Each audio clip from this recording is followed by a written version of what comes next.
Hello everybody, welcome back to the channel. This is a success story right here. So I have a subscriber on the channel by the name of Dom Toretto that is on the channel, and he's got a 2018 F-150 equipped with the 5.0 Coyote that it was a work truck for the company that he worked with, and he got it for his son.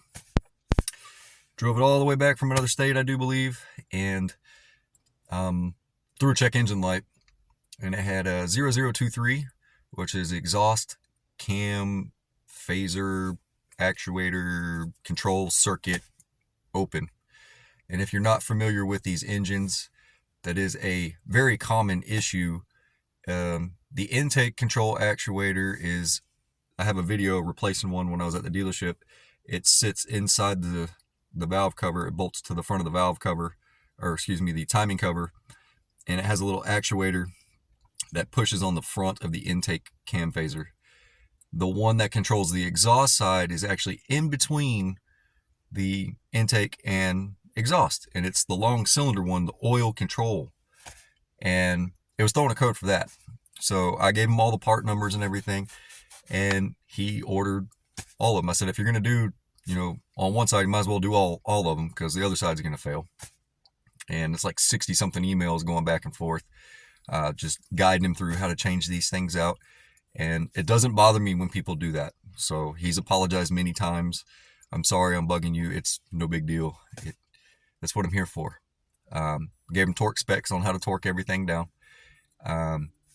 He started the truck up, and it threw a check engine light for the 0023 again, for the exhaust cam B, which is the one on the driver's side. So it's like, wait a minute. And he also has the launch tool. He ordered that launch tool, the one I was telling you about, where it's completely free. There's no subscription required. It's free. Connected to the internet. You can program modules and stuff. I'll leave a link to that down here. He reprogrammed the PCM as well for the oil consumption and all that stuff. But he would clear the code and drive, and it would be fine. Then as soon as it came to an idler, he shut it off and started it back up. The code would come back. So I said, well, let me get back to work in the morning, and I'll get you the pinpoint test. I literally typed it out on my phone, word for word, and sent it to him, emailed it to him. I said, let me know what you run across. So he sent me a picture of all the readings for the pinpoint test, and the pinpoint test is looking for, now let's go back to that code. It's a open circuit code. So circuit code is going to be the component itself is internally shorted. It's going to be something on the wire harness side, like pushed out pins, anything like that, broken wires, or it's going to be on the PCM side that controls the ground circuit for that specific solenoid. And he went through every test, and we're going back and forth, and it's like, what is going on here? I'm racking my brain. It doesn't help that I'm not there with him and I'm talking it through to him. And I was like, hang on a minute, go back to that wire you were just at, because he was giving me his readings, and he sent me a picture. He wrote everything down on the email that I sent him. He printed it out. He wrote everything down on there, all the readings that he was getting, and everything's in range except for one wire. And this is when we were getting ready to start the live stream last night on PowerStroke Tech Talks channel. And so I said, you got nothing on that wire at all, but you have it on the wire next to it. Go to the other side and compare. So he's got what he's supposed to have on the other side, on the passenger side. But on the driver's side, there's one wire that has nothing on it. I said, pull the tape off the harness, pull the tape back. You're going to check for corrosion, bent wires, crushed wires, broken wires, anything like that, some corrosion on anything, chafed wires. Look for anything like that. And during the live stream, I got a text message with a picture that I'll put up here. Broken wire in the harness. It's not easy to find these things, because that could have been anywhere from the connector all the way to the PCM. And that's what that pinpoint test was leading for.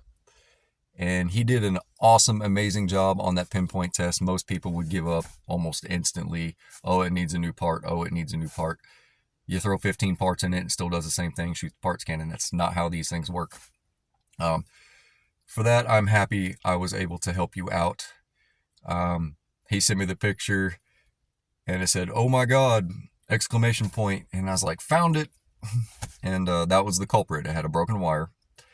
And he said, "I cannot believe that it drove this long with a broken wire." I believe that the wires were just barely making contact. He said that they were corroded and stuff like that. And I think it finally just broke. I don't think it was broken to begin. I think it was starting to break and it was very brittle. And then when he unplugged everything and moved the harness out of the way to get the valve cover off to get to the solenoids and actuators, that's just finally what did it in. It's not anything that he did wrong. It's just brittle, and it just finally just decided to leave the chat, and it threw everybody for a loop. So now he's got a 2018 F150 that his son can drive. It is running great. The codes have not come back. He texted me, and I did give him my phone number so he could text me to keep me updated.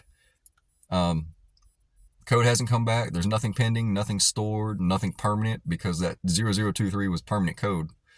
And then after he fixed that wire and went for a test drive, went to the store, shut it off, came back inside, started back up, check engine light's still gone. The permanent code went away. So there's no codes in the PCM. And this truck he is giving to his son, who is turning 16. And we found out that our birthdays are right around just a few weeks from each other. So happy birthday to you, young man. Early birthday. Enjoy that truck. If you guys got any questions on anything, feel free to reach out to me, email, and I will do my best to help you out, just like I did this gentleman here. And my email is in the About Me section, because sometimes YouTube does not let me post it because it thinks it's spam. But I will also post a link to the launch scan tool where you can get that on Amazon. I will make a small commission on that if you order it. And as long as you're connected to the internet, excuse me, there's no subscription for it at all. The link that I will post is for the Ford vehicles. They also make them for Chevrolet, for BMW, and all this stuff. You can view live data, you can clear codes, you can program modules. It's a really good, handy dandy tool. I use it at work when I don't feel like going to get the laptop. I'll use it to look at live data. I actually programmed the ABS module with it, but it's actually a really good tool. I'll leave that link in the description if you want to pick one of those up. Dom, I'm glad I could help you out. If you ever need anything in the future, reach out to me. I love you guys, and I'll see you on the next one.